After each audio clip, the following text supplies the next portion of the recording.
Hi, everybody. Dan Illman and Mike Beer, the DRFBets race of the day for Sunday, September the 22nd, race number 3 at Belmont Park. Perhaps a prep for this year's Breeders' Cup Filly and Mare Sprint. It's the Grade 2 Gallant Bloom Handicap.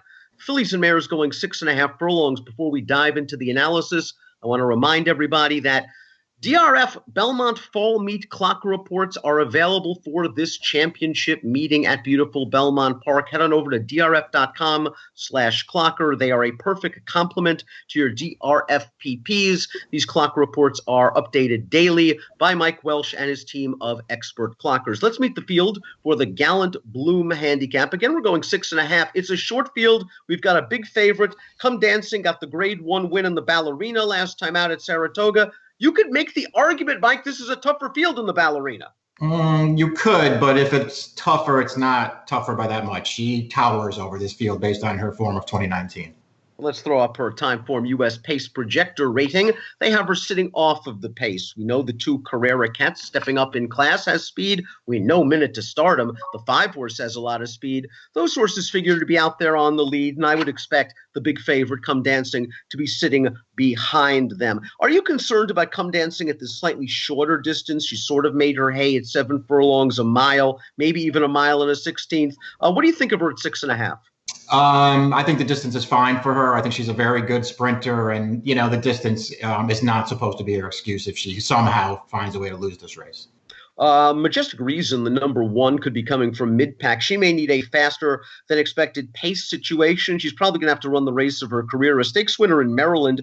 She ran second off the layoff last time out at Laurel, was beaten by a solid horse named Anna's Bandit. We'll watch that race right now. They turn into the stretch, and Anna's Bandit's pretty much taken over, and the yellow hat is Majestic Reason. She runs a fine race. She really doesn't show any quit. She's just not good enough on this day, and again, she has to improve. Yeah, she does. I thought she ran well in this race, too. She battles on very bravely in the stretch, but she's only second best. I thought she looked good winning 2 starts back at 6 furlongs. It's just, she's in a position here where she hasn't run a race that's really going to give her a big chance to beat this field. She just has to improve by a lot.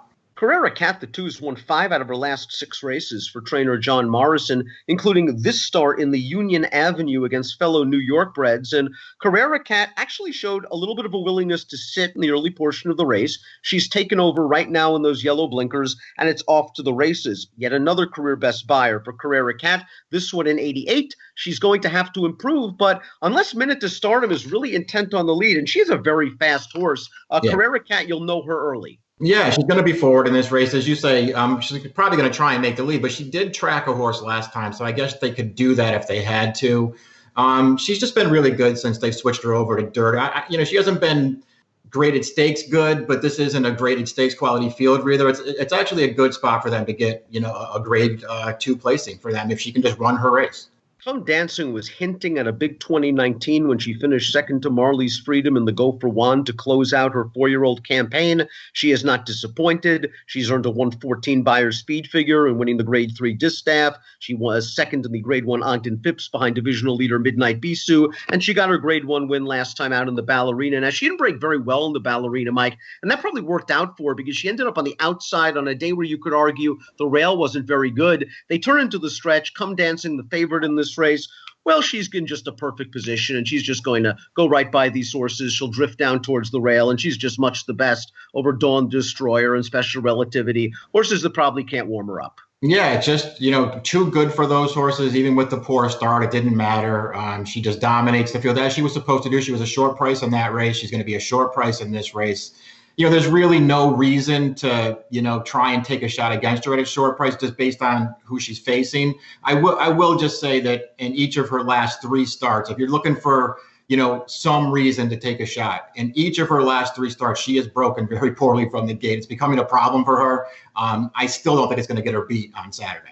I agree. Sometimes that's an indicator that the horse is going off form, but she's really going to have to regress, I think. She's going to lose this race. JC's Shooting Star, a very likable New York bred. We've been fans of hers for a long time. It was nice to see her win last time out, went in for the $100,000 tag on the turf. I prefer her as a turf horse. I understand why in this short field they're taking a shot to try to get some graded black type. Yeah, I understand too. She probably can't win this race. Maybe she can get third in this race. She's actually probably a little bit better on the turf, but she ran fine on the dirt 2 starts back. Minute to Stardom pulled off a 20-1 upset in the Grade 2 Honorable Miss at Saratoga last time out, going 6. Let's turn into that stretch run right now. She's been controlling the race from the start. She's looking, it appears, for someone to come get her. There's Mia Mischief, who we know has got some class. Pacific Gale down towards the inside. And this filly, to her credit, just keeps going. She likes to win races. She is very fast. And if I was Alex Cintron, I would just send her. Yeah, I would too. I know she was a big price in that race that we just watched there. And she did get loose on a pretty slow pace for a race at that level. So she had things going her way that day. But it's not like, that race came out of nowhere, Dan. She's been a pretty good horse from day one. You got to remember, in her fourth career start, she went off at 7-2 in the test. I mean, this horse had a lot of potential early on. She's running very well right now. She just has to improve again if she's going to beat Come Dancing.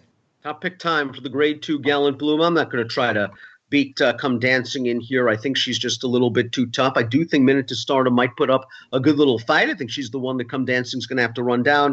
I went 3-5-2. We have the same picks in this race. I went 3-5-2 as well. It's the Grade 2 Gallant Bloom, perhaps a prep run for the Breeders' Cup Filly and Mare Sprint at Santa Anita later this fall.